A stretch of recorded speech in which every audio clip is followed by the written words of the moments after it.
ప్రభువైన యేసుక్రీస్తు నామంలో మీకు అందరికీ శుభములు. అదేవిధంగా దూరంగా మైకుల నుంచి వింటున్న వాళ్ళు, పెద్దవాళ్ళు, ఇంతవరకు నడవలేని వాళ్ళు, వాళ్ళందరికీ కూడా ప్రభువైన యేసుక్రీస్తు నామంలో హైదరాబాద్ నుంచి మీకు శుభములు తీసుకొని వస్తున్నాను. నా గురించి నాకు తెలియని విషయాలు జాన్ బాబు గారు చెప్పారు. దయచేసి దాన్ని వేరేగా తీసుకోకండి, అది వారి పెద్దరికం. అలాగే ఇలాంటి కూడికలు జరగటంలో తెర వెనుక ఉండి నడిపించే వాళ్ళు చాలా మంది ఉంటారు. కార్పెట్స్ వేసే దగ్గర నుంచి ఎలక్ట్రీషియన్ పని వరకు ఎంతో మంది ఇలాంటి వాటికి సహాయ సహకారంగా ఉంటే తప్ప మనము కూర్చుని చల్లగా దేవుని వాక్యాన్ని వినేందుకు మనకు సమయం దొరికినా కానీ ఇలాంటి అవకాశం దొరకదు. అలాంటి అవకాశాన్ని మనకి ఇస్తున్నటువంటి పెద్దలు, పాస్టర్ గారులు, అయ్యగారులు అందరికీ కూడా దేవుని నామంలో శుభములు తెలియజేసుకుంటున్నాను. మరి ముఖ్యంగా అమ్మగారు, ఆవిడ గురించి ఎంత చెప్పినా తక్కువే అని చెప్పాలి. నేను ఆమెను ఒక 4-5 నెలలుగా చూస్తున్నాను. ఆమెతో పరిచయం ఉంది. మంచి దైవజనురాలు. అలాంటి దైవజనులు ఈ రోజుల్లో తక్కువ అన్నది నా అభిప్రాయం. కనుక దేవుడు ఆమెకు మెండైన ఇంకా ఆయువునిచ్చి ఆశీర్వాదాలతో నింపి తన ద్వారా ఎంతో మందిని ఆయన తన రాజ్యం వైపుకు పిలుచుకోవాలి అని నేను ఆశపడుతున్నాను. ఒకసారి అందరం లేచి నిలబడినట్లయితే దేవుని వాక్యాన్ని నేను చదువుతాను.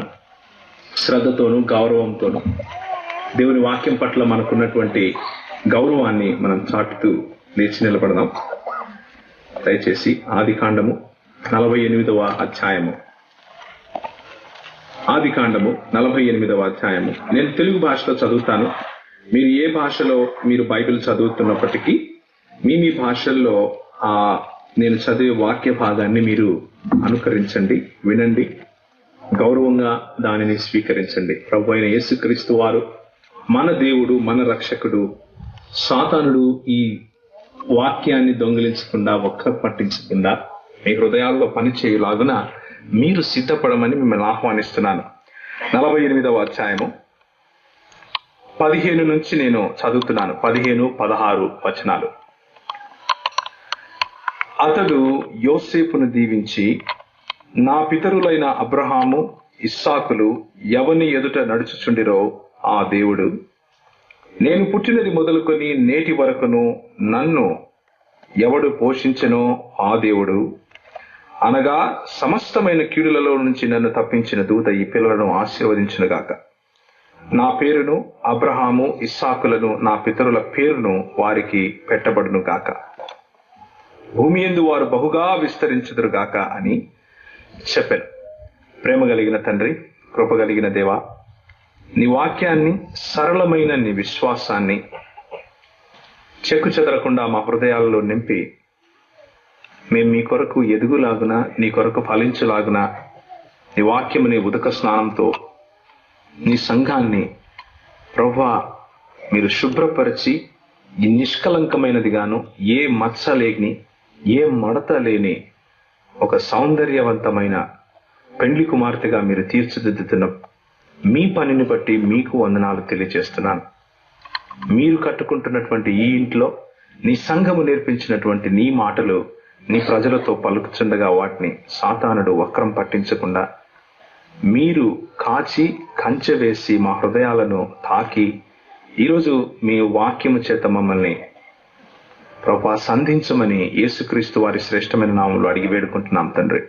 ఆమేన్. దయచేసి కూర్చోండి. చాలాసార్లు మనకు కొన్ని సవాళ్లు ఎదురవుతూ ఉంటాయి. కొంతమంది మనకు తటస్థం అవుతూ ఉంటారు. కొంతమంది మనతో కలుస్తూ కొన్ని మాటలు చెప్తూ ఉంటారు. పాస్టర్ గారు చెప్పినట్లుగా అనిల్ ప్రభు గారు, చాలా మంది ఈ కాలంలో సమస్య ఏంటయ్యా అని అడిగితే మీరు క్రైస్తవులు అని చెప్పుకుంటున్నారు కదా, దానికి కారణం ఏంటి అని అడిగినప్పుడు క్రైస్తవులు ఏం చెప్తారంటే, నేను ఫలానా చర్చికి వెళ్తాను కాబట్టి నేను క్రైస్తవుడిని అని చెప్తూ ఉంటారు. నేను బైబిల్ చదువుతాను కాబట్టి క్రైస్తవుడిని అని చెప్తూ ఉంటారు. అదేవిధంగా యేసు ప్రభువు నా స్వంత రక్షకునిగా నేను స్వీకరించాను కాబట్టి నేను క్రైస్తవుడిని లేకపోతే విశ్వాసిని అని చెప్పుకుంటూ ఉంటారు.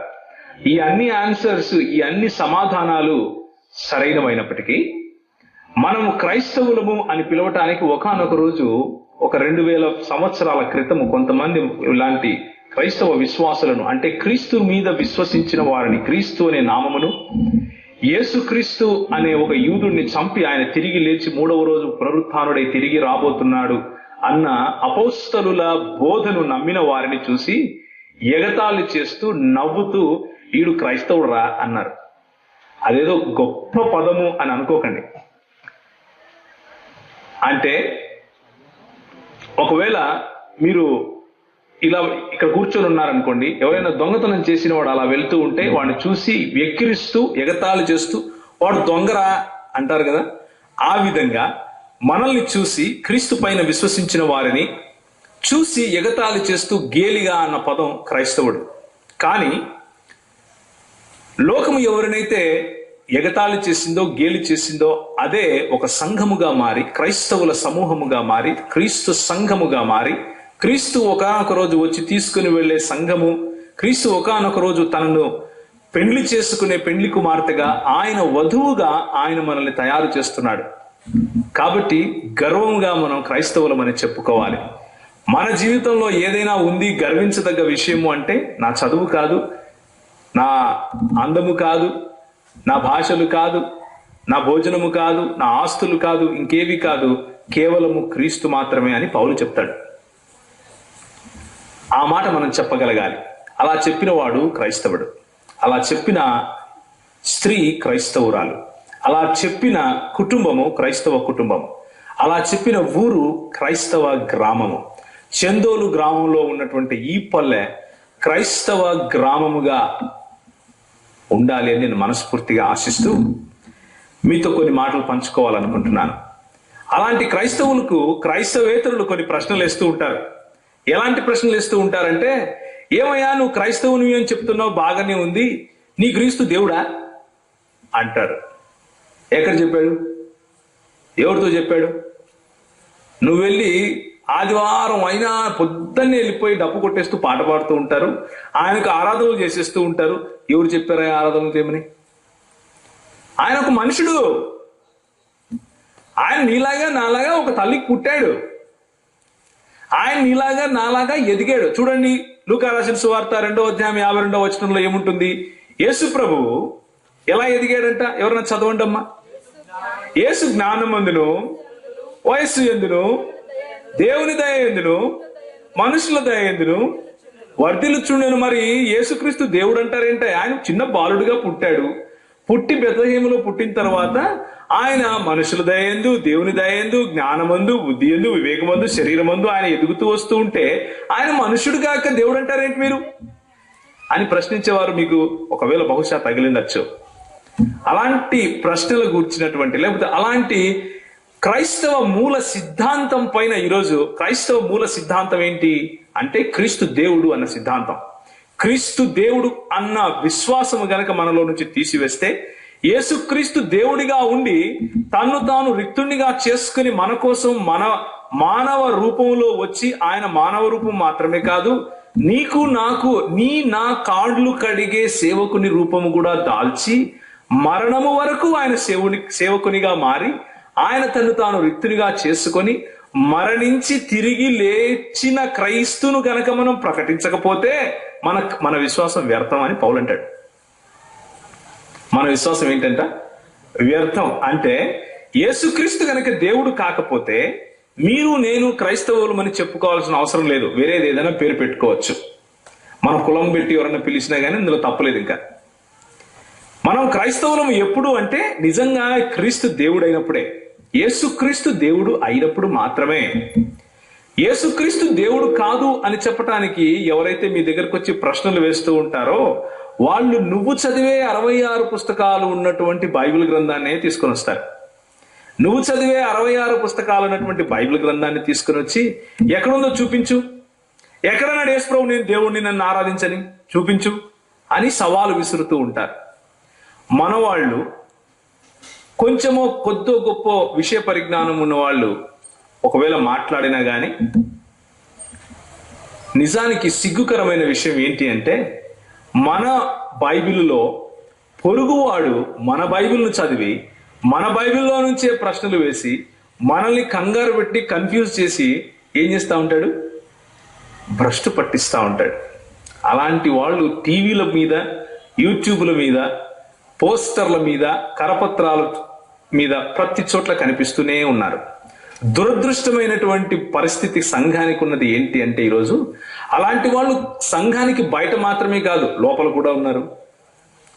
ఏమంటే చెప్పడు, అంతే. నేను క్రీస్తు వాణ్ణి అంటాడు, కానీ క్రీస్తు దేవుడు కాదు అంటాడు. నేను క్రీస్తు వాణ్ణి అంటాడు, కానీ క్రీస్తుకు ఆరాధన చేయాల్సిన అవసరం లేదు అంటాడు.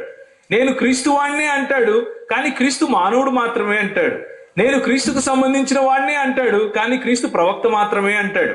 యేసుక్రీస్తు శిలువ పైన చనిపోలేదు అంటాడు.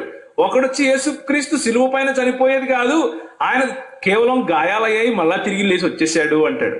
ఇలా నోటికొచ్చిన మాటలు మాట్లాడుతూ ఉంటారు, సంఘంలోనూ సంఘానికి బయట. ఇది ఈరోజు మొదలైంది కాదు, ఇది ఈరోజు మొదలైంది కాదు. క్రీస్తు మరణ పునరుత్థానాలను మొదలుకొని, అంటే మొదటి శతాబ్దపు సంఘము ఎదుర్కొన్న సవాలే. మొదటి శతాబ్దపు సంఘము ఎదుర్కొన్న సవాలును ఈ రోజు కూడా క్రైస్తవ్యం ఎదుర్కొంటూ ఉంది. అంటే కారణం ఏంటి అంటే, సాతానుడు భయపడతాడు ఏదైనా ఒక విషయానికి, అంటే అది ఏంటంటే యేసుక్రీస్తు దైవత్వ నిరూపణ గురించి భయపడతాడు.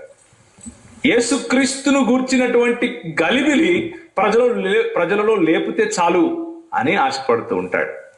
సో నేను ఈ సాయంకాలము సంఘము నాకు నేర్పించింది, నేను కొత్తగా మీకేమి చెప్పలేము, నాకు రాదు కూడా. సంఘము అంటే మీరు, మన సంఘము నాకు నేర్పించిన మాటలనే నేను ముందు వల్లే వేస్తున్నాను, అంతే. నేను కొత్తగా ఏదో తీసుకొని వచ్చి కనుక్కొని వచ్చి నా జ్ఞానం చూపించుకోవాలన్నది నా ఉద్దేశం కాదు. మీరు నాకు నేర్పింది, ఒక లెక్కల మాస్టరు 2 1 2 2 2 4 అంటే పిల్లవాడు నేర్చుకుని మళ్ళా లెక్కల మాస్టర్ ముందు నిలబడి అది అప్పచెప్తాడు కదా, ఆ పని చేస్తున్నాను అంతే. మీ దగ్గర ఉన్నటువంటి ఈ 66 పుస్తకాల్లో కొన్ని దేవుని వచనాలను ఈరోజు మనం చూస్తాం. కొంచెం మీరు శ్రద్ధగా, కొంచెం శ్రమ పడాల్సి ఉంటుంది ఈరోజు. ఏంటంటే ఆ శ్రమ అంటే, మీరు వాక్యాలు తెరిచి చూడాల్సి ఉంటుంది, వాక్యాలను తెరిచి చదవాల్సి ఉంటుంది. అలా చదవకపోతే అర్థం కాదు. మొదట మనం పాత నిబంధన నుంచి మొదలు పెడదాం. మనకు తెలిసిన యేసుక్రీస్తు క్రొత్త నిబంధన గ్రంథంలో మత్తయి సువార్త నుంచి మొదలవుతాడు, అవునా కదా? కానీ ఒకవేళ దేవుడు యేసుక్రీస్తు కనుక దేవుడైతే, పాత నిబంధనలో తన్ను తాను బయలుపరుచుకున్నటువంటి దేవుడు ఎవరు అన్న ప్రశ్న వస్తుంది. ఒకవేళ యేసుక్రీస్తు దేవుడైతే, ఆయన నిత్యుడు అయితే, ఆయన సకల సృష్టికి సకల ఆశీర్వాదాలకు కారణభూతుడైతే, ఆయన ద్వారానే సృష్టి జరిగి ఉంటే, ఆయన ద్వారానే నువ్వు నేను ఉనికిలోకి వచ్చి ఉంటే, ఆయన ముందు కూడా ఉండాలి కదా. ఆయన మత్తయి సువార్తలో మరియ గర్భాన పుట్టక ముందేం చేశాడు? మరియ గర్భాన పుట్టక ముందు యేసుక్రీస్తు అసలు ఉన్నాడా అన్న ప్రశ్న వస్తుంది. కనుక మనం కొన్ని విషయాలు చూడాలి. కాకపోతే చూసేటప్పుడు మీకు ఒక చిన్న హెచ్చరికనిస్తున్నాను. ఆ హెచ్చరిక ఏంటయ్యా అంటే, ఎప్పుడు కూడా మూల సిద్ధాంతాలను, క్రీస్తును గూర్చిన కానీ, బైబిల్ను గూర్చిన కానీ, దేవుణ్ణి గూర్చిన విషయంలో కానీ, ఏ విషయంలో అయినా సరే క్రైస్తవులమైన మనము దేన్నైతే విశ్వసిస్తున్నామో అలాంటి సిద్ధాంతమును గూర్చి చదివే సమయంలో వాక్యము ఇచ్చటను అచ్చటను బయలుపరుస్తూ ఉంటాడు ప్రభువు. కొంచెము ఇచ్చట, కొంచెము అచ్చట, వాగ్దానము వెంబడి వాగ్దానము మనకు ప్రత్యక్షపరచబడినప్పుడు వాటన్నిటినీ సమకూర్చుకొని ఒక చోటికి తీసుకొని వచ్చి సమగ్రంగా దాన్ని అర్థం చేసుకునే బాధ్యత నీది, నాది. అంతేకాని ఒకడొచ్చి తలా తోక తొండం లేకుండా ఏదో చెప్పేస్తే దాన్ని తీసుకుని అవునంట అని తల ఊచి గంగిరెద్దుల్లాగా తిరగకూడదు. క్రైస్తవులమైన మనము అలాంటి దురదృష్టమైన పరిస్థితుల్లో ఉండకూడదు. మన లేఖనాలు మనకు తెలిసి ఉండాలి. ఒక్కసారి చూడండి, మీకా పుస్తకము 5వ అధ్యాయం, మీకా పుస్తకము 5వ అధ్యాయము 2వ వచనం. ఎవరైనా సరే గట్టిగా తెలుగులో చదవాలి.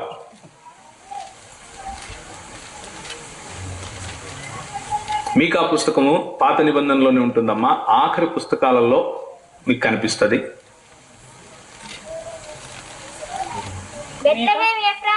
బెత్లెహేమా ఎఫ్రాతా యూదా వారి కుటుంబములలో నీవు స్వల్ప గ్రామమైనను నా కొరకు ఇశ్రాయేలీయులను ఏలబోవువాడు నీలో నుండే వచ్చును. పురాతన కాలము మొదలుకొని శాశ్వత కాలము ఆయన ప్రత్యక్షమగుచూ ఉండెను అన్న మాట ఉంది. సో పాత నిబంధన గ్రంథంలో మనకు ఒకానొక ప్రవచనం మనకు కనిపిస్తా ఉంది. ఎవరిని గురించిన ప్రవచనము? ఎవరైతే ఇశ్రాయేలును ఏలబోచున్నాడో, ఎవరైతే మెస్సియాగా రాబోచున్నాడో ఆయనను గురించిన ప్రవచనం ఉంది. ఏంటంటే ఆయన పురాతన కాలము మొదలుకొని శాశ్వత కాలము తన ప్రత్యక్షతను ప్రత్యక్షమగుచూ ఉండెను. ఆయన తన ప్రత్యక్షను చూపించుకుంటూ వస్తూనే ఉన్నాడు. అంటే ఒకవేళ మెస్సియా యేసు ప్రభువు గనక మెస్సియా అయితే, యేసు ప్రభువు గనక క్రీస్తు అయితే, ఆయన తన ఉనికిని పాత నిబంధన గ్రంథంలో చాటుకుంటూ రావాలి. పురాతన కాలము మొదలుకొని శాశ్వత కాలము ఆయన తన ఉనికిని చాటుకుంటూ రావాలి. తన ప్రత్యక్షతను చూపిస్తూ రావాలి. దీనిని గ్రీకు భాషలో క్రిస్టోఫేనీ అంటారు, లేకపోతే థియోఫేనీ అంటారు. అంటే దేవుని ప్రత్యక్షత. దేవుని ప్రత్యక్షత పాత నిబంధనలో ఏ విధంగా ఉంది అన్న విషయాన్ని మనం చూస్తాం ఇప్పుడు. ఓకే, మొట్టమొదటిగా ఏం చూసాం? క్రీస్తును గూర్చిన ప్రాఫెసీ లేకపోతే ప్రవచనం చూసాం. ఏంటది? ఆయన పురాతన కాలము మొదలుకొని శాశ్వత కాలము ప్రత్యక్షమగుచూ ఉన్నాడు. ఏ విధంగా ప్రత్యక్షమయ్యాడు అన్న విషయాన్ని మనం ఇప్పుడు చూస్తాం. ఆది కాండము 16వ అధ్యాయము 7వ వచనం నుంచి 13వ వచనం వరకు చదవాలి. ఆది కాండము 16వ అధ్యాయము 7 నుంచి 13 వరకు ఎవరైనా గాని తెలుగులో చదవండి. యెహోవా దూత అరణ్యములో నీటి బుగ్గ యందు అనగా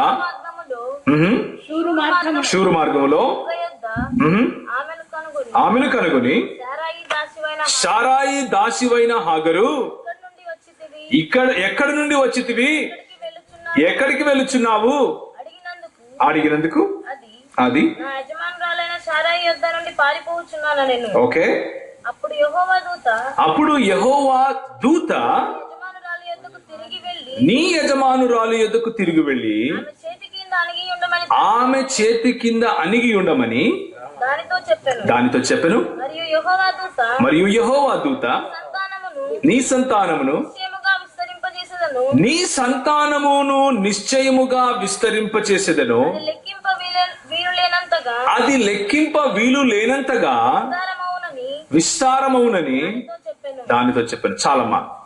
ఇప్పుడు మనకు ఒక ప్రత్యేకమైన వ్యక్తి కనిపిస్తున్నారు. ఎవరయ్యా ఆయన అంటే యెహోవా దూత ఆయన పేరు.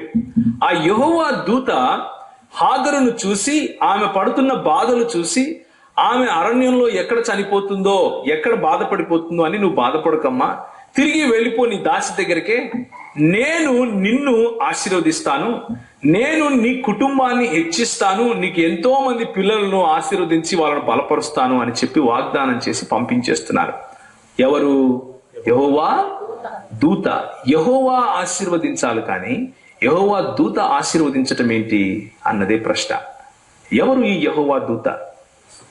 యెహోవా దూత, చాలా మంది యెహోవా దూతలు ఉన్నారు బైబిల్ గ్రంథంలో, కానీ ఒకానొక యెహోవా దూత మాత్రము ఆయనకు అదేదో అధికారం ఉన్నట్లు, ఆయనే స్వయంగా దేవుడేమో అన్నట్లుగా మాట్లాడుతూ ప్రజలను ఆశీర్వదించడం, ప్రజలను కనికరించడం, ప్రజలను చంపటం, ప్రజలను యెహోవా వద్ద నుంచి అగ్ని గంధకములు కురిపించడం, ఇలాంటి పనులు చేస్తూ ఉంటాడు. మచ్చుకు ఇంకొక 2 ఉదాహరణలు చెప్తాను మీకు. ఒకసారి 18వ అధ్యాయం తీయండి. 18వ అధ్యాయము 13వ వచనం. అంతటా యెహోవా అబ్రహాముతో, వృద్ధురాలనైన నేను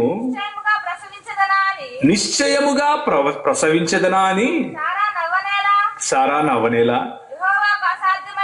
యెహోవాకు అసాధ్యమైనది ఏదైనా ఉందా? మీదిటికి ఈ కాలమున నిర్ణయ కాలమందు నీ వద్దకు నేను తిరిగి వస్తాను. అప్పుడు సారాకు కుమారుడు కలుగుతుంది. మాట్లాడేది ఎవరు తెలుసా? ఎవరండి మాట్లాడేది ఇక్కడ? యెహోవా దూత. కానీ ఆయన ఉచ్చరించే మాటలు ఎలా ఉంటాయంటే యెహోవానే మాట్లాడుతున్నట్లుగా మాట్లాడతాడు. ఆయన యెహోవానే మాట్లాడుతున్నట్లుగా మాట్లాడతాడు. 22వ వచనం చదవండి. ఆ మనుషులు అక్కడి నుంచి తిరిగి సొదొమ వైపుగా వెళ్ళిరి. అబ్రహాము ఇంకా యెహోవా సన్నిధిని నిలుచుండెను. అబ్రహాము సమీపించి ఇట్లా అన్నాడు, దుష్టులతో కూడా ఈ మనుషులు ఎవరు తెలుసా? ఏ ముగ్గురు అయితే అబ్రహామును దర్శించడానికి వచ్చారో, ఏ ముగ్గురికైతే అబ్రహాము వెళ్లి క్రొవ్విన దూడను బలిచి తీసుకుని వచ్చి ఆయన వాళ్లకు భోజనం ఏర్పాటు చేశాడో ఆయన గురించి మాట్లాడుతున్నారు ఇక్కడ. ఓకే, ఇప్పుడు మీరు ఒక విషయం చూడాలి. ఆదికాండము 22వ అధ్యాయం. ఆదికాండం 22వ అధ్యాయం. ఇక్కడ ఏ అబ్రహామునైతే ఈ దూత నేను నీకు ఆశీర్వదిస్తాను, నీకు నీ సారాయి, నీ భార్య అయిన సారాయి, ఆమెను సారా అని పిలువు, ఆమెకు నేను ఇస్సాకును ఏం చేస్తున్నాను, అనుగ్రహించబోతున్నాను అని చెప్పి వెళ్ళాడు. ఆ ఇస్సాకును యెహోవా దేవుడు ఒకానొక రోజు ఏం చేస్తాడంటే అబ్రహామును పరీక్షించాలి అని నిర్ణయించుకుని 22వ అధ్యాయంలో పరీక్ష చేయడం మొదలు పెడతాడు. ఆ సందర్భం గురించి మనం చదువుతున్నాం. 11వ వచనం నుంచి నేను చదువుతున్నాను. అప్పుడు అబ్రహాము తన కుమారుని వధించుటకు తన చేయి చాపి కత్తి పట్టుకొనగా యెహోవా దూత పరలోకములో నుండి మాట్లాడుతున్నాడు. అబ్రహామా అబ్రహామా అని అతన్ని పిలిచి, అందుకు అతడు చిత్తము ప్రభువా అంటే, అప్పుడు ఆయన ఆ చిన్నవాని మీద చెయ్యి వేయద్దు, అతనినేమీ చేయొద్దు, నీకు ఒక్కడై ఉన్న నీ కుమారుని నాకు వెనుక తీయలేదు గనుక నీవు దేవునికి భయపడు వాడివని అందువలన నాకు కనబడుచున్నది అని అంటున్నాడు. ఎవరికి ఇవ్వడానికి వెను తీయలేదు? దేవునికేనా? మరి ఇక్కడ యెహోవా దూత మాట్లాడుతూ నాకు ఇవ్వడానికి అంటాడేంటి? యెహోవా దూత ఎవరు? అదేంటి, యెహోవాకు బలి ఇవ్వటానికి తీసుకెళ్తే నువ్వు నాకు ఇవ్వటానికి నువ్వు వెనుదీయలేదు కాబట్టి నువ్వు దేవునికి భయపడుతున్నావు అంటాడేంటి?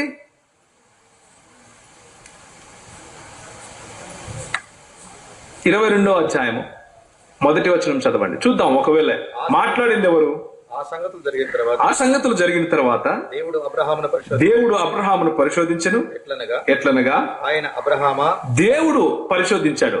దేవుని దూత పరిశోధించాడు. దేవుడే పరిశోధించిందేమో యెహోవా దేవుడు. ఆయన తీరా తన బిడ్డను చంపబోతుండగా ఆపిందేమో దేవుని దూత. ఆ యెహోవా దూత ఏమంటున్నాడంటే, నువ్వు నీ బిడ్డను నాకివ్వడానికి వెనుదీయలేదు కాబట్టి నువ్వు దేవునికి భయపడుతున్నావు అని రుజువు చేస్తున్నాడు. సో ఏంటి ఈ కన్ఫ్యూజన్? యెహోవా దూత ఎవరు, యెహోవా ఎవరు, ఏంటి? బెత్లెహేమా ఎఫ్రాతా, నిన్ను ఏలబోవువాడు పురాతన కాలము మొదలుకొని శాశ్వత కాలము ప్రత్యక్షమగుచూ ఉండెను.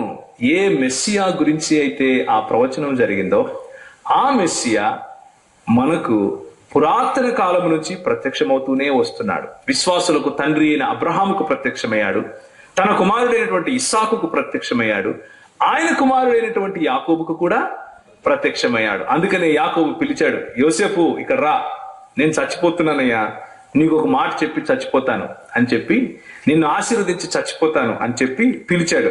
ఎక్కడి నుంచి చదివామండి మనం? చెప్పండి. 48వ అధ్యాయం 16వ వచనం. జాగ్రత్తగా దేవుని వాక్యాన్ని గమనించాలి. దేవుని వాక్యంలోని ఆ సంగతులను మనం ఎప్పుడైతే గమనించి వాటిపైన మన విశ్వాసాన్ని కట్టుకుంటామో అప్పుడు ఎలాంటి వాళ్ళు వచ్చి కేకలు వేసినా కానీ యేసు ప్రభువు దేవుడు కాదు అని, యేసు ప్రభు ఆరాధన యోగ్యుడు కాదు అని మనం స్పష్టంగా ధైర్యంగా తెలుగు భాషలో చెప్పగలుగుతాం. చూడండి 48వ అధ్యాయం. యోసేపును దీవించి 15వ వచనం, నా పితరులైన అబ్రహాము ఇస్సాకులు ఎవని ఎదుట నడుచుచుండిరో. ఎవని ఎదుట నడుచుచున్నారు వాళ్ళు? అబ్రహాము ఇస్సాకు యాకోబులు ఎవరి ఎదుట నడిచారండి? నా ఎదుట, మీ ఎదుట, ఎవరి ఎదుట? ఏ దేవుని ఎదుట? అంతేనా? షూరా? చూస్తాం నిర్గమాకాండంలో. ఒకసారి పదండి, నిర్గమాకాండము 23వ అధ్యాయము.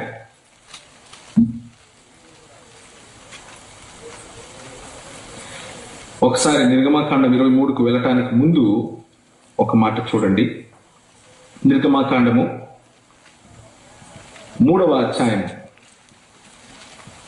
15వ వచనం. 3వ అధ్యాయం 15వ వచనం. 23కు వెళ్ళడానికి ముందు 3వ అధ్యాయం. అందులో ఏముంటుందంటే, దేవుడు ఇప్పుడు దేవుడు మాట్లాడుతున్నాడు. దేవుడు మాట్లాడుతూ మోషేతో ఒక మాట మాట్లాడుతున్నాడు. ఏమని మాట్లాడుతున్నాడు?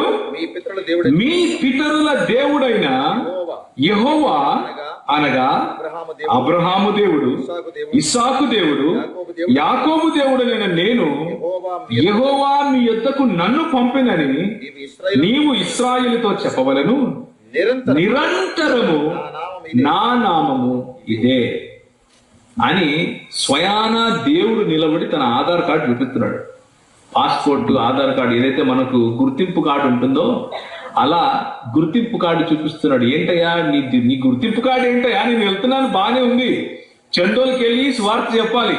ఏ దేవుని సువార్త ఇది అంటే ఆయన ఏం చెప్తున్నాడంటే, అబ్రహాము, ఇస్సాకు, యాకోబుల దేవుడు. అబ్రహాము, ఇస్సాకు, యాకోబులు ఏ దేవుని ముందైతే నడిచారో అని మళ్ళీ ఒకసారి ఆదికాండంలోకి రండి. ఇప్పుడు దీన్ని చదవండి. You will get a better picture. ఒక మంచి దృశ్యం మీ ముందుంటుంది. ఇప్పుడు ఏం చేస్తున్నాడయ్యా ఈయన యాకోబు అంటే, యోసేపుని దీవించి నా పితరులైన అబ్రహాము, ఇస్సాకులు ఎవరి ఎదుట నడిచిరో ఆ దేవుడు అంటే యెహోవా దేవుడు, ఏ దేవుని నామమైతే నిరంతరము అదే నామం, నామకార్థమైనది అది. నేను పుట్టినది మొదలుకొని నేటి వరకు నన్ను ఎవడు పోషించెనో ఆ దేవుడు అంటే అబ్రహాము, ఇస్సాకులు ఎవరి ముందైతే నడుచుకున్నారో, నేను పుట్టినది మొదలుకొని ఇప్పటి వరకు నన్ను ఎవరైతే పోషించారో ఆ దేవుడు అనగా అంటే అర్థం ఏంటంటే, ఉదాహరణకి నేను వచ్చాను ప్రవీణ్, మీరు చెప్పాలి ఎవరికో ప్రవీణ్ అని ఒక ఆయన వచ్చాడండి హైదరాబాద్ నుంచి అంటే, ఏ ప్రవీణ్ అంటే అని మా నాయన పేరు మీకు తెలిస్తే, మా అమ్మ పేరు, మా ఊరి పేరు, నేను చదువుకున్న చదువు, నేను చదివిన కాలేజు ఏ విధంగా అయితే వివరించి చెబుతామో, మన అనుభవాలను గుర్తు చేసుకుని చెబుతామో, ఒక సంవత్సరం తర్వాత మీలో మీరు మాట్లాడుకుంటూ ప్రవీణ్ అంటే ఒకడు వచ్చాడండి లాంగ్ జిబ్బా వేసుకుని నిలబడ్డాడు, బట్టనెత్తి తీసుకుని మాట్లాడాడు అని మీరు చెప్పుకుంటారు. దాన్ని క్వాలిఫైయింగ్ అంటారు, అంటే వివరించి చెప్పటం. అలాగే యాకోబు ఎక్కడైనా వినేవాడు కన్ఫ్యూజ్ అయిపోతాడేమో అని చెప్పి వివరిస్తున్నాడు. ఏ దేవుని గురించి నేను మాట్లాడుతున్నానంటే, అనగా సమస్తమైన కీడులలో నుండి నన్ను తప్పించిన దూత. ఇదేంటిది? ఈ దూత ఎవరిప్పుడు? యెహోవా. ఏ దేవుని ముందైతే నా తల్లిదండ్రులు నడిచారో, ఏ దేవుడైతే నన్ను పుట్టింది మొదలుకొని ఆశీర్వదిస్తూ నడిపిస్తున్నాడో ఆ దూత అంటున్నాడు. సో మీకా గ్రంథము 5వ అధ్యాయము 2వ వచనంలో మనకు కనిపించిన పురాతన కాలము నుంచి శాశ్వత కాలము తన ప్రత్యక్షతను చూపించుకుంటూ వచ్చినటువంటి మెస్సియా మరెవరో కాదు, యెహోవా దూతగా తన్ను తాను ప్రత్యక్షపరుచుకున్నటువంటి యెహోవా దేవుడు. యెహోవా దేవుడు. నేను చెప్తున్నానా? బైబిల్ చెప్తా ఉంది. ఎక్కడ చెప్తా ఉంది? 48వ అధ్యాయం ఆదికాండము. యాకోబు, ఏ యాకోబునైతే యెహోవా స్వయంగా నేను ఈయన దేవుణ్ణి అని చెప్పుకుంటాడో ఆ యాకోబు అంటున్నాడు ఏమని? ఏ దూత అయితే సమస్త కీడులలో నుంచి నన్ను రక్షించాడో ఆ దూత అంటూ చెప్పుకొస్తున్నాడు. సో దీన్ని జ్ఞాపకం ఉంచుకోవాలి. పురాతన కాలము నుంచి శాశ్వత కాలము ఆయన తన ప్రత్యక్షతను మనకు కనబరుచుకుంటూ వస్తున్నాడు. ఆ దేవుడు క్రీస్తు అయి ఉన్నాడు. ఆ దేవుడు క్రీస్తు అయి ఉన్నాడు. ఆ మాట మనకు మీకా గ్రంథం 5వ అధ్యాయం 2వ వచనంలో మనకు తెలుస్తా ఉంది. ఒక మాట దయచేసి కీర్తనల గ్రంథంలోకి రండి. కీర్తనల గ్రంథము 102. కీర్తనలు 102. ఇప్పుడు మిమ్మల్ని అడుగుతూ ఉంటారు కొంతమంది వచ్చి, ఎక్కడా యేసు ప్రభు దేవుడు అని దేవుని వాక్యంలో ఎట్లుంది అంటే, అవునా బాబు, సరేలే, నాకు తెలియకపోవచ్చు, నువ్వు చెబుతూ కానీ మొదటి ఇది చదువుకుందాము, దేవుని వాక్యం చదువుకుందాము అని చెప్పండి. చెప్పి కీర్తనలు 102 తీయండి. కీర్తనలు 102 మొదటి వచనం ఈలో ఏముంది? ఎవరి గురించి మాట్లాడుతున్నారు ఇక్కడ? యెహోవా నా ప్రార్థన ఆలకింపుము. అంటే ఇది ఒక ప్రార్థనతో కూడినటువంటి కీర్తన. కీర్తనాకారుడు ప్రార్థిస్తున్నాడు. ఎవరికి ప్రార్థిస్తున్నాడు? యెహోవా. అవునా? షూరా? అక్కడ ఉందా అట్లా? యెహోవా నా ప్రార్థన ఆలకించుము. సరే, బాగానే ఉంది. ఇప్పుడు 24వ వచనంలోకి రండి. నేను ఇలాగూ మనవి చేసి తిని. ఈ మనవి ఎవరికి? వేరే దేవుడు ఎవరైనా వచ్చాడా? యెహోవానే. ఇంకా యెహోవాయే కదా. ఓకే, యెహోవా దేవునికి మనవి చేస్తున్నాడు. ఏమని? నా దేవా, నా దినముల మధ్యను నన్ను కొనిపోకు. నీ సంవత్సరం తరతరములను ఆదియందు నీవు భూమికి పునాది వేసితివి. ఆకాశము కూడా నీ చేతి పనులే. ఆదియందు భూమికి పునాది వేసింది ఎవరు? యెహోవానే కదా. ఎవరు డౌట్ ఉందా ఎవరికైనా? వెనక కూర్చున్న వాళ్ళు కానీ, మైకుల్లో వినేవాళ్ళు కానీ, వెనక్కున్న వాళ్ళు ఎవరైనా సరే డౌట్ ఉంటే ముందుకు వచ్చి అడగండి. యెహోవా తప్ప ఇంకెవరైనా ఆదియందు భూమికి పునాదులు వేశారండి? ఎవరు వేయలేదు. ఆకాశాలు కూడా ఎవరైనా వేరే వాళ్ళు చేశారా? యెహోవా తప్ప లేదు. అవి నశించును గానీ నీవు నిలిచిందువు. అవన్నీ వస్త్రం వలె పాతగిలును. ఒకడు అంగవస్త్రమును తీసివేసినట్టు నీవు వాటిని తీసివేయదు. అవి మార్చబడవు. నీవు ఏకరీతిగా ఉండువాడవు అని యెహోవా దేవునికి మొరపెట్టుకుంటున్నాడు, ప్రార్థన చేస్తున్నాడు. నన్ను ఇప్పుడే చంపుకున్నాయన, కొన్ని రోజులు ఇంకా నాకు గడువు అని మొరపెట్టుకుంటున్నాడు. ఇప్పుడు హెబ్రీయులకు రాసిన పత్రిక వెళ్దాం. హెబ్రీయులకు రాసిన పత్రిక నూతన నిబంధనలోకి అడుగు పెడుతున్నాం మనం. ఇప్పుడు పాత నిబంధన గ్రంథంలో మనకు యెహోవా ప్రత్యక్షతల గురించి మనం చూసాం. ఎక్కువ సమయం లేదు కాబట్టి కొంచెం త్వరగా వెళ్తున్నాం, కానీ అర్థమయ్యే విధంగానే మనము కొంచెం సమయం వెచ్చించినా గానీ అర్థం చేసుకునే ప్రయత్నం చేద్దాం. హెబ్రీయులకు రాసిన పత్రిక 1వ అధ్యాయము 6 నుంచి నేను చదువుతాను, మీరు వినాలి. ఓకే. మరియు ఆయన భూలోకమునకు ఆది సంభూతిని మరలా రప్పించినప్పుడు దేవుని దూతలందరూ ఆయనకు నమస్కారం చేయవలని చెప్పుచున్నాడు. ఓకే. 8వ వచనము 7 నుంచి చదువుతాను. తన దూతలను వాయువులుగాను తన సేవకులను అగ్నిజ్వాలలుగాను చేసుకునేవాడు అని తన దూతలను గురించి చెప్పుచున్నాడు. గాని తన కుమారుని గురించి అయితే వేరే విషయాలు చెప్తున్నాడు. ఎవరు కుమారుడు? ఏ కుమారుని గురించి ఇక్కడ మాట్లాడుతున్నారు? యేసు క్రీస్తుని గురించి. ఇక్కడ పూర్వకాలమందు నానా సమయంలో నానా విధములుగా ప్రవక్తల ద్వారా మన పితరులతో మాట్లాడిన దేవుడు ఈ దినముల అంతమంది కుమారుని ద్వారా మనతో మాట్లాడుచున్నాడు అని యేసు క్రీస్తుని గురించి మొదటి 2 వచనాల్లో ఆయన ఉపోద్ఘాతం చెప్పేశాడు, ఇంట్రొడక్షన్ ఇచ్చేశాడు. ఆ కుమారుని గురించి దేవుడు ఏమంటున్నాడు అన్న విషయాన్ని చూడండి. దేవుడు ఏమంటున్నాడు? 10వ వచనం, ప్రభువా నీవు ఆదియందు భూమికి పునాదులు వేసితివి. ఇదేంటి? ఇంతకుముందు మనం చదివంగా వేరే ఉన్నారు, యెహోవా వేశాడు అన్నారు. మళ్ళీ ఒకసారి చూద్దాం, కన్ఫ్యూజన్ ఎందుకు? 102వ కీర్తన 102 ఒక చేయి పెట్టుకున్నావు. ఆదియందు నీవు భూమికి పునాదులు వేసితివి. ఇక్కడ ఎట్లుంది? ఆదియందు నీవు భూమికి పునాది వేసితివి. ఇక్కడ కూడా అట్లే ఉంది. ఆకాశములు కూడా నీ చేతి పనులే. ఇక్కడ ఎట్లుంది? ఆకాశములు కూడా నీ చేతి పనులే. అవి నశించును గాని నీవు నశించవు. అవన్నీ వస్త్రం వల్లే అవి నశించును గాని నీవు నిలిచుదు. యాజ్ ఇట్ ఈస్, అక్కడ ఎలా ఉందో దాన్ని తీసుకొని వచ్చి ఇక్కడ పెట్టి ఎవరికి ఆపాదిస్తున్నారు ఆ విషయాన్ని? యేసుక్రీస్తు. మరి యేసుక్రీస్తు దేవుడు కాదంటారండి. యేసుక్రీస్తు దైవత్వాన్ని ప్రశ్నిస్తారండి. ఇంతకంటే స్పష్టంగా ఇంకెవరైనా చెప్తారా? ఒరే నేనేరా మీ అమ్మను అని మీరు చెప్తే మీ కుమారుడు ప్రశ్నించడం అనుకోండి, ఎలా నాకు అమ్మో ఏ పుస్తకంలో రాసింది? ఏం చెప్తారు మీరు? ఒరే పిచ్చోడా, ఎల్లుడా, నీ రక్తం నా రక్తం ఒకటేరా, నువ్వు పుట్టక ముందు నుంచి నేను ఉన్నాను, నీకు చెడ్డీలు వేసింది నేనే, నీ ఇల్లు కట్టింది నేనేరా అంటూ మీరు వివరణిస్తారు. అదే విధంగా యెహోవా దేవుడు తను తాను బయలుపరుచుకున్న తర్వాత మనకు ప్రశ్న వస్తే, ఎవరైనా వచ్చి టోపీలు ఎట్టుకుని, కోట్లు వేసుకుని, లేకపోతే ఇంకేదో గడ్డాలు ఎట్టుకుని మీ దగ్గరికి వచ్చి మాట్లాడితే, మీ దేవుడు దేవుడు కాదు, ప్రవక్త మాత్రమే, మీ దేవుడు దేవుడు కాదు, మనుషుడు మాత్రమే అని అంటే, మీరు చూపించండి నా దేవుడు దేవుడా కాదా అన్న విషయం నా బైబిల్ చాలా స్పష్టంగా చెప్తా ఉంది. నాయన కీర్తనలు 124 తీసుకుని వచ్చి హెబ్రీయులకు రాసిన పత్రిక 1:10 చదివితే స్పష్టంగా యేసు ప్రభువే దేవుడు అన్న విషయం చెబుతా ఉంది, అన్న విషయం మనకు తెలిసిపోతుంది. అవునా కదా? కానీ అంతతో ఆగరు. యేసు ప్రభు ఎక్కడ చెప్పాడు? స్వార్థంలో ఎక్కడైనా ఉందా అంటూ ప్రశ్నిస్తూ ఉంటారు. యేసు ప్రభువు ప్రవక్తలందరూ గతించిపోయిన తర్వాత ఒక 400 సంవత్సరాలు దేవుడు ప్రజలతో మాట్లాడలేదు. ఒక భయంకరమైన చీకటి నెలకొంది. ఆత్మీయంగా దేవుని ప్రత్యక్షత ఒక 400 సంవత్సరాలు ఆగిపోయింది. మలాకీ పుస్తకం తర్వాత ఏ ప్రవక్త రాలేదు. అప్పుడు ఒక ప్రవక్త లేచాడు. యేసుక్రీస్తు నడిచిన దారికి ముందు ఆయన దారిని సరళం చేయడం కోసము యోహాను అన్న భక్తుడు లేచాడు.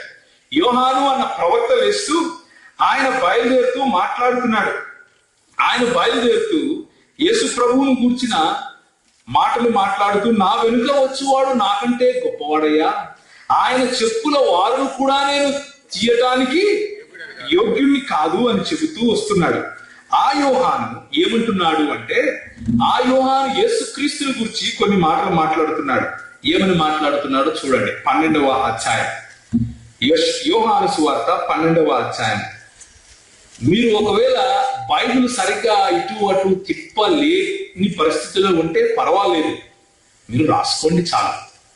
ఓకే, మీకు ఒకవేళ ఇంకా ఏమైనా దీని గురించిన అవగాహన కావాలి అంటే మీ మధ్యలో పెద్దలు ఉన్నారు, పాస్టర్ వాళ్ళు ఉన్నారు, అడిగి తెలుసుకోండి, తప్పులేదు. ఈ రోజు రాత్రే మొత్తం వచ్చేసేయాలి అని అన్న భావనలో ఉండకండి. కానీ నా దేవుడు యేసు ప్రభువు నిజమైన దేవుడు అన్న విశ్వాసంతో మీరు ఈ రోజు రాత్రి ఇక్కడి నుంచి వెళ్ళిపోతే చాలు. ఇంకొకటి వచ్చి మీకు మీ మూల పాఠాలు నేర్పించాల్సిన అవసరం లేదు అన్న విషయం మీరు తెలుసుకుంటే చాలు. యోహాను 12వ అధ్యాయం 41వ వచనం. యెషయా గురించి యోహాను చెప్తున్నాడు, యోహాను ప్రవచిస్తున్నాడు. చూడండి, జరిగిపోయిన విషయం చెప్తున్నాడు. 41వ వచనం. యెషయా ఆయన మహిమను చూచినందున ఆయనను గూర్చి ఈ మాటలు చెప్పెను. ఏ మాటలు? వారు కన్నులతో చూచి, హృదయములతో గ్రహించి, మనసు మార్చుకొని నా వలన స్వస్థపరచుకున్నట్లు ఆయన వారి కన్నులను అంటూ ఆయన చెప్తున్నాడు. అంటే యెషయా ఎవరి గురించి? యేసు క్రీస్తు మహిమను చూశాడు. ఎవరి గురించి మాట్లాడుతున్నాడు ఇక్కడ? చూడండి 38. ప్రభువా మా వర్తమానము నమ్మినవాడెవడు? ప్రభు యొక్క బాహు ఎవరికి బయలుపరచబడును అన్నప్పుడు అని ప్రవక్త యెషయా చెప్పిన వాక్యము నెరవేరినట్లు ఇది జరిగిన. ఏది జరిగింది? యేసు ఈ మాటలు చెప్పి వెళ్ళి వారికి కనబడకుండా దాగి ఉన్నాడు. 37వ వచనంలో యేసు యొక్క మహిమను యెషయా చూశాడు కాబట్టి ఈ మాటలు పలికాడు. యెషయా గ్రంథంలోకి వెళ్ళి ఆయన ఎవరి మహిమను చూశాడు అని యెషయాని అడిగితే, అంటే ఒకవేళ జాన్ బాబా నుంచి ప్రవీణ్ గారు చూశాడు కాబట్టి మాటలు చెప్పాడు అని అన్న చెప్తే మీరేం చేయాలి? ప్రవీణ్ అడగాలి, అయ్యా ప్రవీణ్ ఇక్కడ రా, నువ్వేదో చూసావంట కదా చెప్పు అంటే నేను చెప్పాలి. అవునా? సో యోహాన్ గారు అంటున్నారు యెషయా చూశాడు కనుక ఈ మాటలు మాట్లాడాడని. యెషయాని అడిగితే పోలా? ఒకసారి వెళ్దాం యెషయా దగ్గరికి. యెషయా గ్రంథము 6వ అధ్యాయం. యెషయా గ్రంథం 6వ అధ్యాయం చూడండి. ఎవరితో మాట్లాడుతున్నాడు, ఎవరికి చెప్తున్నాడు, ఏం చూశాడు అన్న విషయం మనకు స్పష్టంగా తెలిసిపోతుంది. దేవుని వాక్యము మనకు చాలా ప్రాముఖ్యమైనది. దేవుని వాక్యాన్ని మనం అర్థం చేసుకోవాలి. 6వ అధ్యాయము మొదటి 2 వచనాలు గట్టిగా చదవాలి తెలుగులో. రాజైన ఉజ్జియా మృతందిన సంవత్సరమున అత్యున్నతమైన సింహాసనమునందు ప్రభు ఆసీనుడై ఉండగా నేను ఎవరిని చూశాడు? మరి యోహాన్ ఏంటి? యేసు ప్రభువుని చూశాడు అంటాడు. నా ప్రశ్న అర్థమైందా? యోహాన్ ఏమంటున్నాడు 12వ అధ్యాయంలో? యెషయా ఈయన మహిమను చూచెను కనుక ఈ మాటలు చెప్పెను అంటున్నాడు.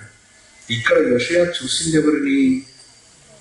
సింహాసనముందు ప్రభువు ఆసీనుడై ఉండగా నేను చూచితిని. ఆయన చొక్కాయి అంచులు దేవాలయములు నిండుకొనెను. ఆయనకు పైగా సెరూపులు నిలిచి ఉండెను. ఒక్కొక్కరికి 6 రెక్కలుండెను. ప్రతివాడు 2 రెక్కలతో తన ముఖాలు కప్పుకొని తన కాళ్ళను కప్పుకొని 2తో ఎగురుతూ సైన్యములకు అధిపతి యెహోవా పరిశుద్ధుడు, పరిశుద్ధుడు, పరిశుద్ధుడు. ఎవరు పరిశుద్ధుడు? మరి యోహానేంటి యేసు ప్రభువును చూశాడంటారు? యోహాను చూసింది ఎవరిని? యేసు ప్రభువునే. ఎవరిని చూశాడు? యేసు ప్రభువునే. ఎవరైనా వచ్చి మీ దగ్గరికి యేసు ప్రభువు దేవుడు కాదు అంటే యెషయాని అడగయ్యా అని చెప్పండి. మరి యోహాను ఎందుకయ్యా ఇలా చెప్తున్నాడు అని అడగండి. పురాతన కాలం నుంచి శాశ్వత కాలం తన ప్రత్యక్షతను చాటుకున్నటువంటి మెస్సియా క్రీస్తు ఇంకెవరో కాదు, మన ప్రభు అయిన యేసుక్రీస్తు. ఇవన్నీ సరిపో. ఇవన్నీ ఎన్ని చెప్పినా ఏమంటారంటే ఆయన చెప్పుకోవాలి ఫస్ట్. ఏమని? నేను దేవుణ్ణి, నన్ను ఆరాధించడం చెప్పుకోవాలి. చాలా మంది చెప్పుకుంటున్నారు బయట. బొచ్చులు ఎగరేసుకొని కొంతమంది, గుండు కొట్టుకొని కొంతమంది, బట్టలు వేసుకోకుండా కొంతమంది, బట్టలు వేసుకొని కొంతమంది, బూడిద పూసుకొని కొంతమంది, జంజాలు వేసుకొని కొంతమంది నేను దేవుణ్ణి అంటున్నారు. పోయి నమ్ముతామా? నమ్మము. వాక్యం చెప్పాలి. ఎవరు చెప్పాలి? వాక్యం చెప్పాలి. యేసు ప్రభు వారు ఒక మాట అంటారు. ఆయన దగ్గరికి వచ్చి, అయ్యా మా వాళ్ళు చచ్చిపోతున్నారు అక్కడ, నేను ఇక్కడ అగ్నిలో కాలిపోతున్నాను, ఏదైనా మోసేని పంపిస్తావా, లేకపోతే ఎవరైనా ఒక పెద్ద సూచక క్రియ చెయ్యి, అప్పుడైనా వాళ్ళు వింటారేమో, నన్ను కేవలం 1 గంటకు పంపించయ్యా, నేను చెప్పేసి వస్తాను, నరకం ఎంత దరిద్రమైందో అంటే యేసు ప్రభు అంటారు, నువ్వు కాదు, మోసేనే లేసి చెప్పినా వాళ్ళు ఎన్నులో వాళ్ళు వినుంటే లేఖనములు చాలు వాళ్ళకి. లేఖనాల్లో ఆ శక్తి ఉంది. లేఖనములు చెబితే విననివాడు నిజంగా ఇప్పుడు చచ్చిపోయినోడు లేచి చెప్పినా వినుడు నమ్మడు అని యేసు ప్రభు వారు స్పష్టంగా తన మాట చెప్తున్నారు. కాబట్టి నీవు నేను అర్థం చేసుకోవాల్సిన విషయం ఏంటంటే, నా దేవుడు, మన దేవుడు స్పష్టంగా తను తాను దేవునిగా బయలుపరుచుకున్నాడు. యోషయా ఎవరినైతే ఎవరి మహిమనైతే చూశాడో యెహోవా, ఆయన యేసు ప్రభువే. తండ్రి అయిన దేవునికి యెహోవా అన్న పదము ఈ విధంగా వాడబడిందో, కుమారుడైనటువంటి యేసు క్రీస్తుకు కూడా యెహోవా అన్న పదము వాడబడి ఉంది అన్న విషయాన్ని మనం గుర్తు తెచ్చుకోవాలి. రోమీయులకు రాసిన పత్రిక 9వ అధ్యాయం, రోమీయులకు రాసిన పత్రిక 9వ అధ్యాయము 5వ వచనము, పితరులు వీరి వారు శరీరమును బట్టి క్రీస్తు వీరిలో పుట్టాడు. ఈయన, మళ్ళీ చదవమ్మా, ఈయన సర్వాధికారి అయిన దేవుడై ఉండి నిరంతరము స్తోత్రార్హుడై ఉన్నాడు. ఇంతకంటే స్పష్టంగా ఏం కావాలండి మీకు? దేవుని వాక్యం ఏం చెప్తా ఉంది? లేఖనం ఏం చెప్తా ఉంది? క్రీస్తు అనబడే ఈ నరుడు శరీరంగా యూదుల్లో పుట్టాడు, కానీ ఈయన సర్వాధికారి అయిన ఏమైంది? దేవుడై ఉండి నిరంతరము స్తోత్రార్హుడై ఉన్నాడు. మనం పాటలు పాడాము ఇంతవరకు. నిరంతరము స్తోత్రించదగిన వాడు మన దేవుడు, నిరంతరము స్తోత్రించదగిన వాడు మన యేసుక్రీస్తు దేవుడు. మామూలు దేవుడు, చిన్న దేవుడు కాదు. ఏం దేవుడినా? సర్వాధికారి అయిన దేవుడు, సర్వాధికారి అయిన దేవుడు. ఇంకో మాట చూడండి, తీతు పత్రిక 2వ అధ్యాయము 13వ వచనం చదవండి. ఈ మధ్య కొంతమంది పుట్టుకొచ్చారు మన క్రైస్తవ సంఘాల్లో. ఏమని చెప్తూ ఉంటారంటే, యేసు ప్రభు చిన్న దేవుడు అంట, యెహోవా పెద్ద దేవుడు అంట, యేసు ప్రభు చిన్న దేవుడు అంట. ఇలాంటి కళ్ళబుల్లి మాటలు చెబుతూ చాలా మంది వస్తూ ఉంటారు. ఆయన సర్వాధికారైన దేవుడు కాదు, కొంచెం అధికారం ఇవ్వబడింది అంటూ తారతమ్యాలు తీసుకొచ్చే ప్రయత్నం చేస్తూ ఉంటారు.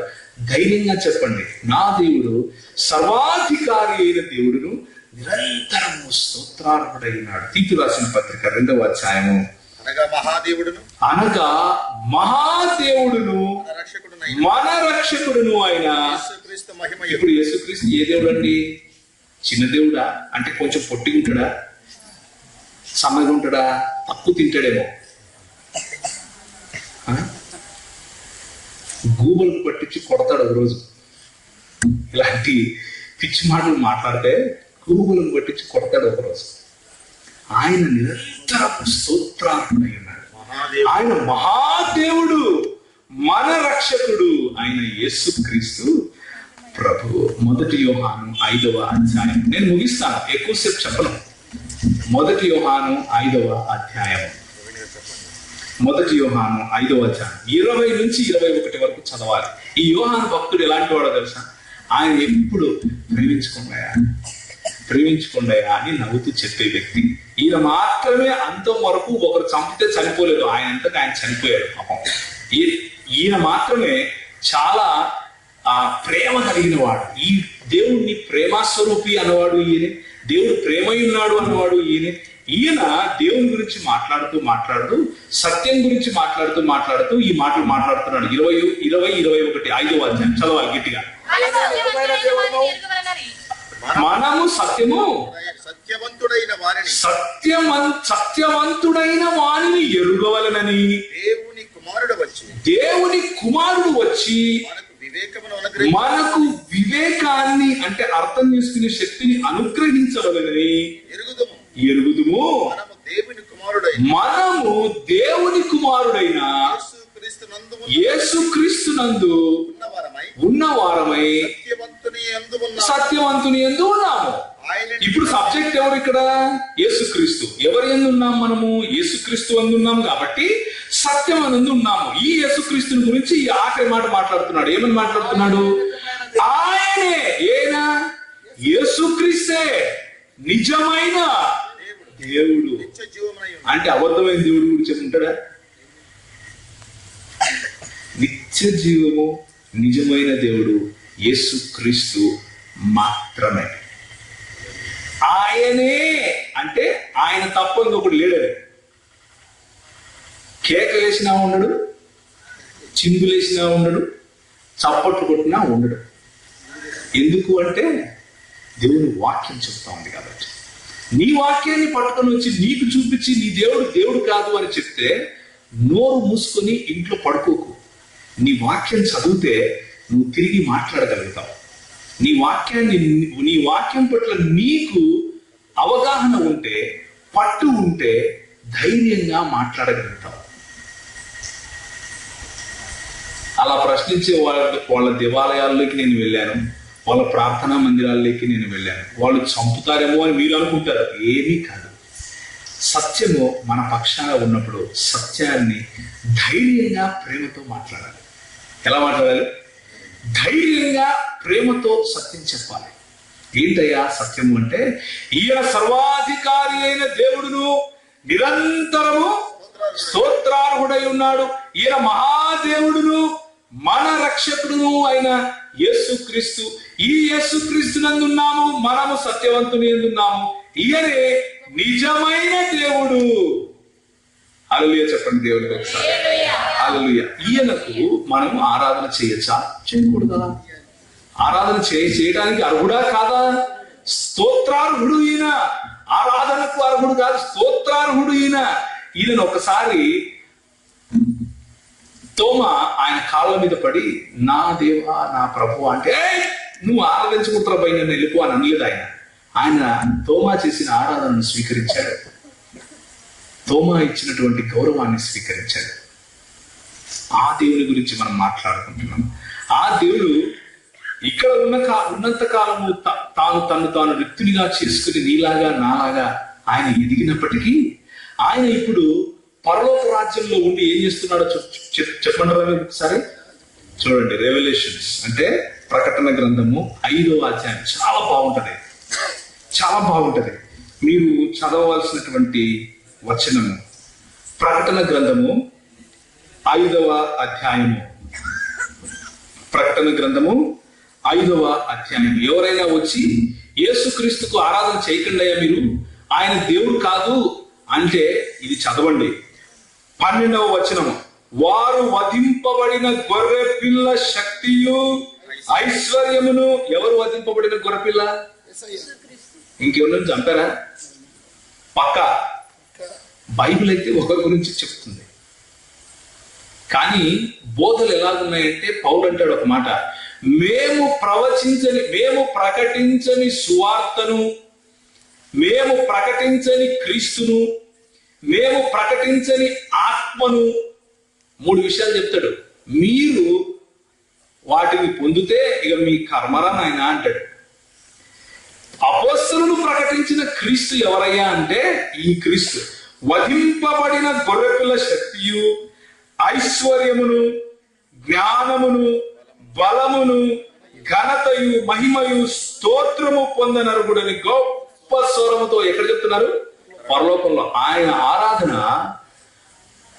పురాతన కాలము నుండి శాశ్వత కాలము తన ప్రత్యక్షతలు చూపించుకున్న సమయంలో అబ్రహాము, ఇస్సాకు, యాకోబులు చేస్తే, ఆయన ఆరాధన 12 మంది శిష్యులు ఇక్కడ ఉన్నప్పుడు నా ప్రభువా నా దేవా అని ఆయనను స్తుతించి ఘనపరిస్తే, ఆయన ఆరాధిస్తే, ఆయన తిరిగి వెళ్ళిపోయిన తర్వాత, అంటే భూత వర్తమాన భవిష్యత్ కాలం గురించి మాట్లాడుతున్నాం. ఏంటి భవిష్యత్ కాలము? వెళ్ళిపోయిన తర్వాత పరలోక రాజ్యంలో ఆయన ముందు పెద్దలు, తరువాత దూతలు, తరువాత జీవులు సాష్టాంగపడి ఆయన ఆరాధిస్తున్నారు. ఎవరిని? వధింపబడిన గొర్రె పిల్లను. దాని కింద చూడండి, అంతటా పరలోక ముందును, భూలోక ముందును, భూమి క్రిందను, భూమిలోను ఉన్న ప్రతి సృష్టము అనగా వాటిలో ఉన్న సర్వము సింహాసనాసీనుడైన వానికి, గొర్రె పిల్లకును స్తోత్రము, ఘనత, మహిమ, ప్రభావము యుగ యుగములు కలుగును గాక అనుట వింటిని. ఎవరెవరికి ఆరాధన జరుగుతా ఉంది? సింహాసనాసీనుడైనటువంటి తండ్రికిని, గొర్రె పిల్లకును. ఈయన తిరిగి రావడం చూస్తారు. ఆయనను పొడిచిన వారు కూడా చూస్తారు. ప్రకటన గ్రంథం. ఎవరైతే ఇప్పుడు సూటిపోటి మాటలతో ఆయన దేవుడు కాదు అని పొడుస్తున్నారో వాళ్ళు చూస్తారు. ఏం చూస్తారు తెలుసా? చూడండి, ప్రకటన గ్రంథము చదవండమ్మా, మీరు చదవండి గట్టిగా. ఇదిగో ఆయన మేఘారుడై, 7వ వచనం చదువుతున్నాం. మొదలైతే మేఘారుడై వచ్చుచున్నాడు, ప్రతి నేత్రము ఆయనను చూచును, ఆయనను పొడిచిన వారు కూడా చూచెదరు. 2వ అధ్యాయం 8వ వచనం చదవండి. 2వ అధ్యాయం 8వ వచనం.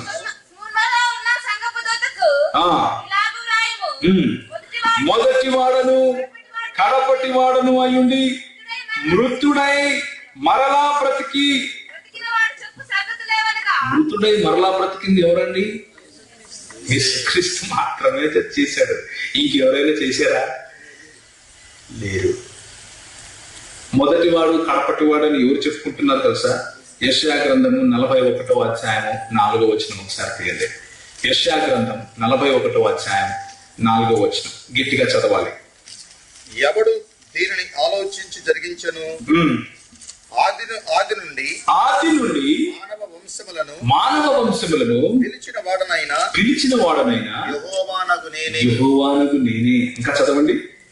నేను మొదటి వాడను, యెహోవానగు నేనే మొదటి వాడిని, తర్వాత కడవరి వారితోనూ ఉన్నవాడిని నేను. 44:6 చదవండి. 44:6 దాంట్లో కూడా ఇదే మాట. ఇశ్రాయేలీయుల రాజైన యెహోవా, వారి విమోచకుడైన సైన్యములకు అధిపత్యము యెహోవా ఏం సెలవిస్తున్నాడు చూడండి. నేను మొదటి వాడను, కడపటి వాడను. ఇక్కడ యేసు ప్రభువు ఏమంటున్నాడు? నేను మొదటి వాడను, కడపటి వాడను. మృతుడైతిని కానీ ఇదిగో తిరిగి లేచి ఉన్నాను. ఒకసారి చూడండి, 1వ అధ్యాయము 8వ వచనం. అల్ఫయు ఒమేగయు నేనే, వర్తమాన భూత భవిష్యత్ కాలములలో ఉండువాడును నేనే, సర్వాధికారియగు దేవుడగు ప్రభు సెలవిస్తున్నాడు. ఎవరు? దేవుడగు ప్రభు యేసుక్రీస్తు సెలవిస్తున్నాడు. ఏమని చెప్తున్నాడు చూడండి, 18వ వచనం 1వ అధ్యాయము. నేను మొదటి వాడను, కడపటి వాడను, జీవించి వాడను, మృతుడునైతిని గాని ఇదిగో యుగ యుగములు సజీవుడనై ఉన్నాను. యుగ యుగములు సజీవుడైనటువంటి వాడు యేసుక్రీస్తు. దేవుడు కాక ఇంకెవరైతారో మీ ఇంట్లో బంటరవుతాడా? యుగ యుగములు ఎవరయ్యా సజీవుడై ఉంటాడు? ఆల్ఫా ఒమేగా ఎవరయ్యా? యెహోవాయే తను తాను ఆల్ఫా ఒమేగా అని చెప్పుకుంటూ ఉంటే ఆ దమ్ము యేసుక్రీస్తులో తప్ప ఇంకెవరికి లేదు. నేనే యెహోవాను అని చెప్పుకునే వాళ్ళు ఇంకొకరు లేదు. కాబట్టి మీకు స్పష్టంగా ఒక 5 మాటల్లో ముగిస్తారు. హ్యాండ్స్ అంటే చేతులు. HANDS.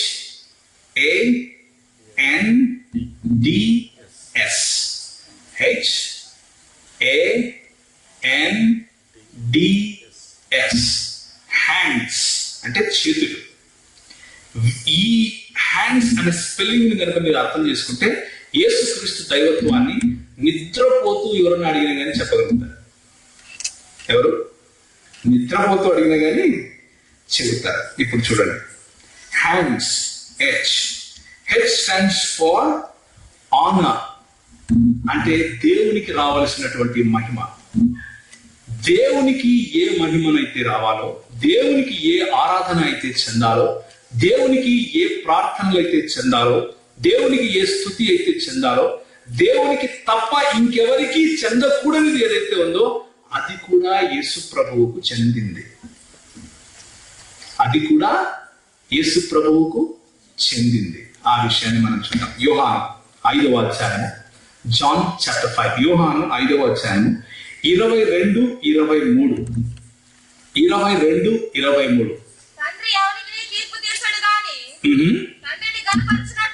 తండ్రిని ఘనపరచునట్లుగా అందరూ కుమారుని ఘనపరచవలెనని తీర్పు తీర్చుటకు సర్వాధికారమును కుమారునికి అప్పగించి ఉన్నాడు. ఎవరిని ఘనపరచినట్లుగా?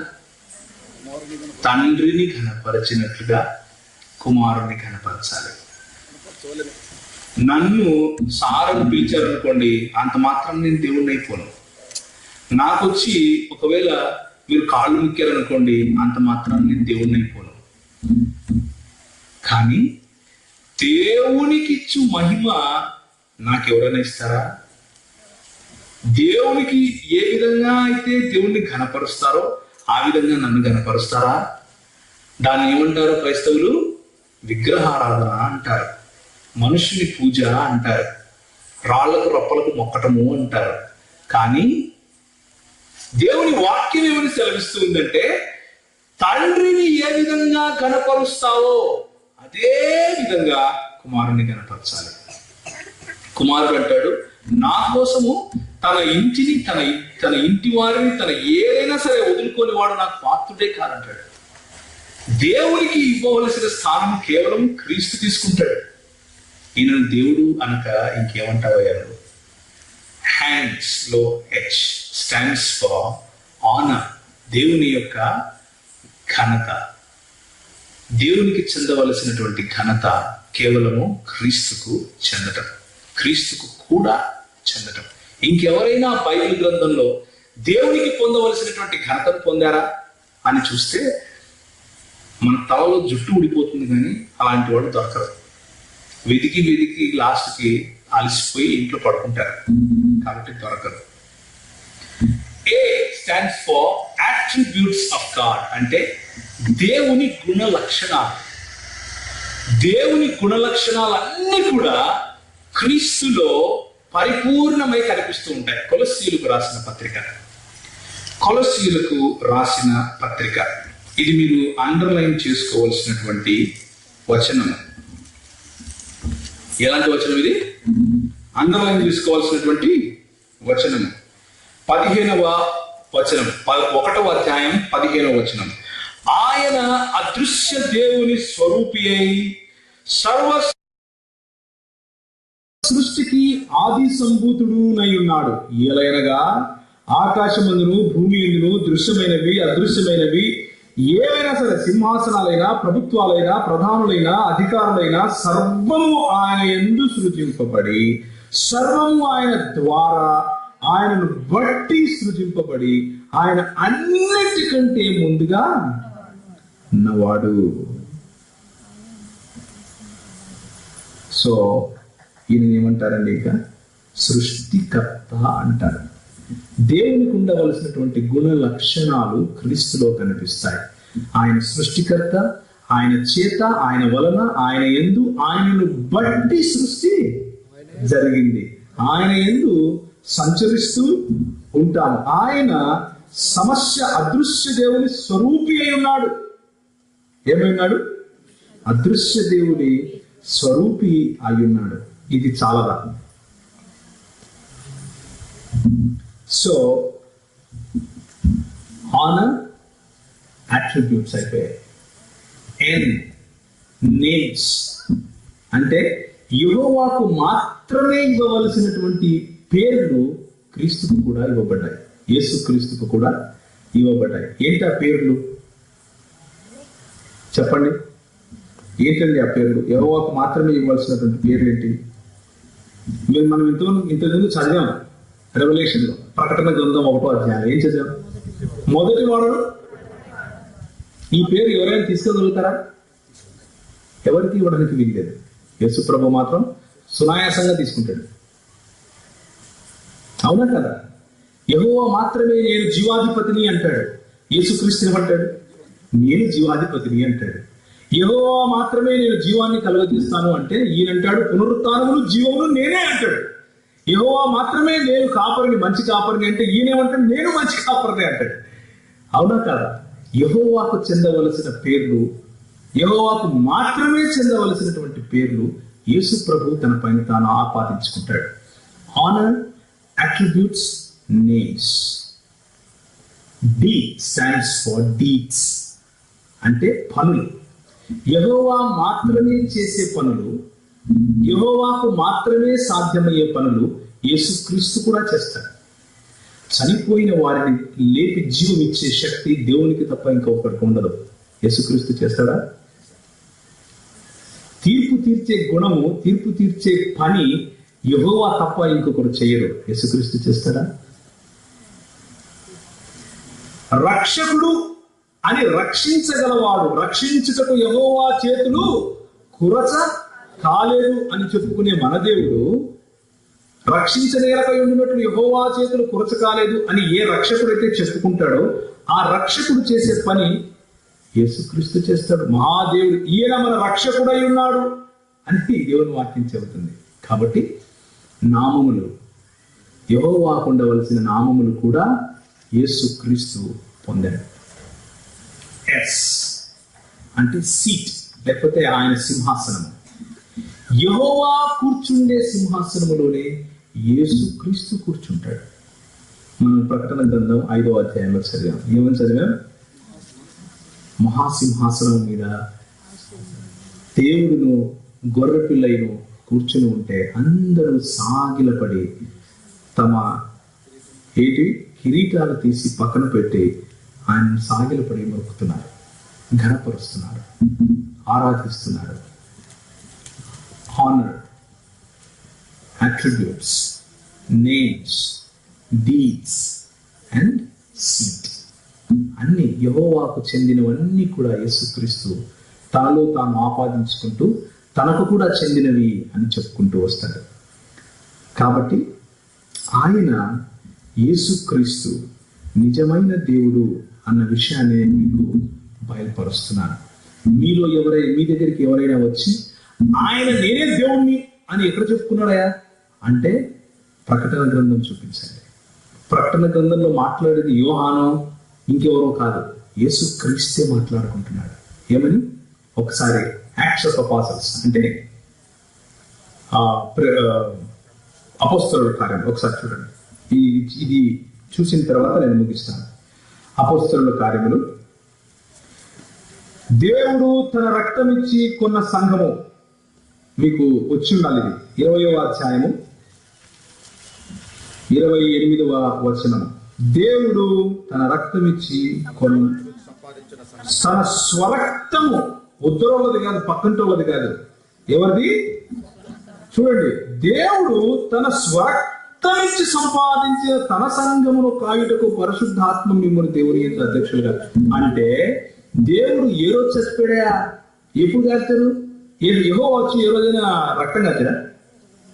తండ్రి అయిన దేవుడు వచ్చి రక్తం కాచాడు ఎప్పుడన్నా? ఏ దేవుడు కార్చాడు? ఎవడండి రక్తం కార్చింది? ఎవరు రక్తం కార్చి మన కోసం చనిపోయి తిరిగి లేచి మళ్ళీ రాబోతున్నారు? అందుకే ఆయనే నిలబడి ఏం మాట్లాడుతున్నాడు అంటే ప్రకటన గ్రంథంలో నన్ను చూస్తారు. ఎవరు చూస్తారు? పొడిచిన వారు కూడా చూస్తారు. నేను నా స్వార్థం ఇచ్చాను. పొడిస్తే మీరు నన్ను పొడిసి రక్తం కారుస్తే ఆ రక్తం ఇచ్చి నేను మిమ్మల్ని కొనుక్కున్నాను రా, మీరు చూస్తారు. నన్ను మైకులు ఎట్టుకుని మాట్లాడుతున్నారు కదా, మీరు చూస్తారు. ఏం చూస్తారు? నేను రాబోతున్నాను. నేను వచ్చినప్పుడు నా సంఘాన్ని నేను తీసుకుంటాను. ఎందుకు? మొదటి వాడను కడపటి వాడను నేనే. ఎవరు? నేనే. మృతుడ రైతుని కానీ భయపడద్దు, యుగ యుగములు నేను సజీవుడనైనా. ఈరోజు సాయంకాలం ఒకవేళ నువ్వు ఈ ప్రాంగణంలో కూర్చొని ఉండొచ్చు, లేక చైర్ల మీద మీ ఇంట్లో కూర్చొని ఉండొచ్చు, దూరం నుంచి మైకుల్లో వింటూ ఉండొచ్చు. నేను మీ అందరికీ ఒక ఆహ్వానం ఇస్తున్నాను. యేసుక్రీస్తు దేవుడు అన్న విషయాన్ని లేఖనముల ఆధారంగా స్పష్టంగా పురాతన కాలం నుంచి శాశ్వత కాలము తన ప్రత్యక్షతలు ఆయన ఏ విధంగా అయితే కనపరుచుకున్నాడో ఆ విషయాలు మీకు నేను తేట తెల్లగా కనపరిచాను. యేసుక్రీస్తు దేవుడు అన్న విషయాన్ని నేను మీకు చెప్పాను. చెబుతూ నేనేమంటున్నానంటే, ఈయన మాటకారి దేవుడు మాత్రమే కాదు, ఈయన చేతలు చేసే దేవుడు. ఏం చేతలు చేశాడయ్యా నీకోసం అంటే, తన స్వరక్తం ఇచ్చి నిన్ను సంపాదించుకున్నాడు. నువ్వు పొడిస్తే ఆయన రక్తం కారితే, నువ్వు కొరడాలతో కొడితే ఆయన బాధపడితే, ఆ రక్తాన్ని ఇచ్చి నిన్ను ఆయన సంపాదించుకున్నాడు. ఆ రక్తం విలువను గనక నువ్వు గమనిస్తూ ఉంటే, ఆ రక్తం విలువను గనక, ఆ ప్రేమను గనక నువ్వు గమనిస్తూ ఉంటే, మైక్లో వింటున్నా, ఇక్కడ కూర్చున్నా కానీ నీ హృదయాన్ని ఆయన అడుగుతూ ఉంటే ఆయనకి ఆయన వచ్చింది నిన్ను జ్ఞానవంతుని చేయాలనో, నిన్ను ధనవంతుని చేయాలనో, నీకు కేవలం స్వస్థతనిచ్చి వెళ్ళిపోవాలను, లేకపోతే ఇంకేదో కాదు. ఆయన వచ్చింది కేవలం నీ హృదయాన్ని పొందడానికి. నువ్వు ఆయన వాడివి అవ్వాలి అన్న ఆశతో ఆయన వచ్చాడు. మధ్యలో చాలా మంది వచ్చారు. ఆయన సందేశాన్ని వక్రము చేసే వాళ్ళు చాలా మంది వచ్చారు, వస్తూనే ఉంటారు. కానీ దేవుడు తన స్వరక్తం ఇచ్చి సంపాదించుకున్న సంఘము నువ్వు. ఆ దారి మరలద్దు, ఆ దారిని విడిచిపెట్టి పక్కకెళ్ళదు. ఇంకే దేవుడు తన స్వరక్తం ఇచ్చి నిన్ను సంపాదించుకోలేదయ్యా, యేసు ప్రభువు మాత్రమే. దేవుడు తన స్వరక్తం ఇచ్చి సంపాదించుకున్న సంఘంలో నువ్వు ఉండకుండా వేరే వాడెవడో చెబితే వాడంటే వెళ్ళిపోయే ఒకవేళ అలాంటి ఆలోచనలు ఉన్నా, నీకు తెలిసిన వాడు వెళ్తూ ఉంటే నువ్వు చూస్తూ ఉన్నా, నీకు ఈరోజు సాయంత్రం నేను ఆహ్వానిస్తున్నా, దేవుని లేఖనాలను చదువు. దేవుని లేఖనాలలో బలంగా వేరు పారి ఫలించి దేవుడు తన స్వరక్తం నుంచి సంపాదించుకున్న సంఘాన్ని ఎవడైతే చేర్చాలని ప్రయత్నం చేస్తున్నాడో ధైర్యంగా నిలబడు, ధీటుగా నిలబడి మాట్లాడు. ప్రభువు నీకు విజయాన్ని కలుగు చేస్తాడు. తలలు వంచుకుంటే ప్రార్థన చేసుకున్నాం.